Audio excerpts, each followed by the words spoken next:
Yo, so how do you guys like the background?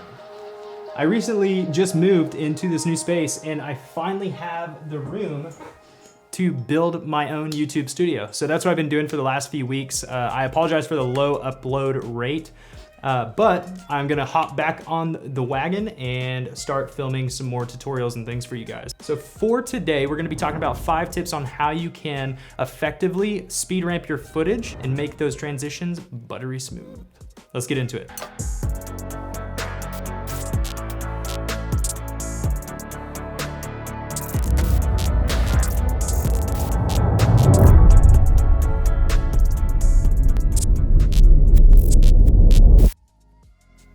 Welcome back. So first things first, I'm gonna go ahead and let you guys take a look at 2 clips that I speed ramped together to make a seamless transition.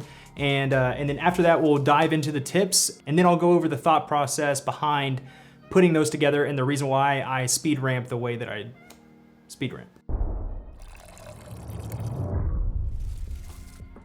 After seeing those clips, that leads me to tip number 1, camera settings. So make sure that if you are shooting at 120 frames per second, your shutter speed is set to 240. If you are shooting at 24 frames per second, make sure that your shutter speed is set to 50. So what this is gonna do is it's gonna allow you to slow down your footage on a 24 frame per second timeline so that it is very smooth. A lot of people make that mistake and they shoot at the wrong shutter speed, and it makes their footage very jittery whenever they slow it down. So that is tip number 1. Make sure that your camera settings are dialed in. For the rest of the tips, we're gonna slide over into Premiere Pro CC 2020 and explain the process of how to put those speed ramps together. So I'll meet you over there. All right guys, so now that we're in Adobe Premiere Pro, I've got the 2 clips here that are straight out of the camera with no edits or anything on them so you can see what they look like, and I'll play that back for you now. Okay, so it looks like there is a lot of really cool movement in these 2 clips and will look awesome whenever we slow it down on this timeline. For tip number 2, you wanna make sure that your sequence is at a 23.976 frames per second timeline. So if you come up here to sequence, go to sequence settings, and make sure that your time base is at 23.976 frames per second. All right, so now once you have chosen your 23.976 frames per second timeline, you now have your 2 clips in the timeline ready to have a speed ramp attached to your clip. So what you'll do is you'll see these yellow boxes in the top left corner of every clip. Now, the way that works best for me is I like to right click on this box, go to time remapping and speed, and that drops your timeline on your clip down to the middle of the clip. Now, if you hit P for your pen tool, you can now mark your clip where you want that slower speed to start. So if you pull down the right side, the left side remains at 100% speed, while this one, since I shot at 120 frames per second, I can slow it all the way down to 20% speed. So now you're able to go from 100% to 20% speed. But you can kind of see that going from 100 straight down to 20 is kind of jarring. It's almost like it's not smooth. It's not a smooth transition from 100% to 20%. Which brings me to tip number 3, pull apart the walls of your speed ramp to smooth them out. So as you can see right here, there's a kind of a triangular shape that is cut in half, and you can actually pull this apart. And so whenever you do that, you are creating your ramp. And now if you play it back, it's a little bit smoother of a transition into slow motion.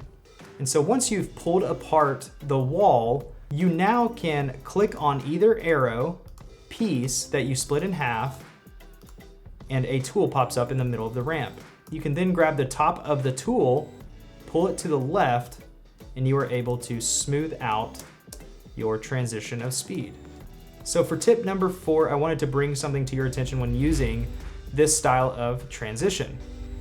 Whenever you use a speed ramp, you really want to be sure to have a motive behind the reason that you're using it. You don't just want to use it in the middle of your sequence for no reason.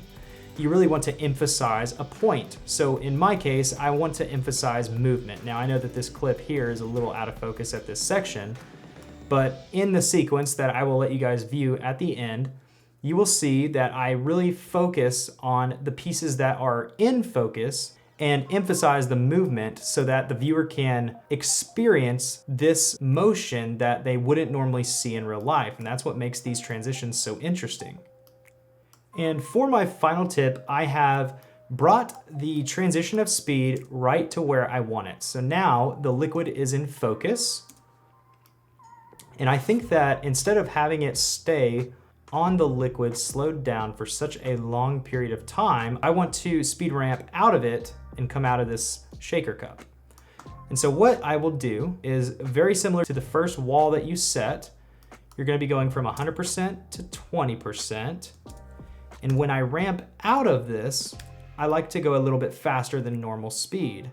Now be very careful with how quick you make your footage, because you can also make it jarring if it's too fast. So I place a point, I pull them apart to level it out, and then I round it off the corners so that it's not so jarring. So now the clip looks like this, and it transitions out of that slow motion. Now, towards the end, you can kind of see that my shoes are here, so I definitely want to cut that portion of the clip off so that it doesn't show up on the next one. So now you can see that this one starts at a normal speed, goes to 20% of the speed shot, and then 150% to transition out. Now, whenever you transition to another clip, you always want to be sure to start your next clip at the same speed that you ended your last clip at. If you ended this first clip at 150% as you ramp out, you want to start with a ramp in, starting at 150% speed, and then progressively slowing down to transition into a slower speed.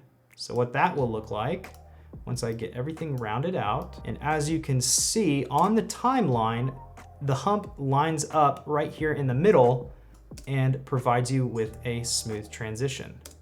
Now, a way to make this a little bit smoother is to add a cross dissolve and make sure that it is a very slim cross dissolve in between the two clips, and that will kind of mesh them together.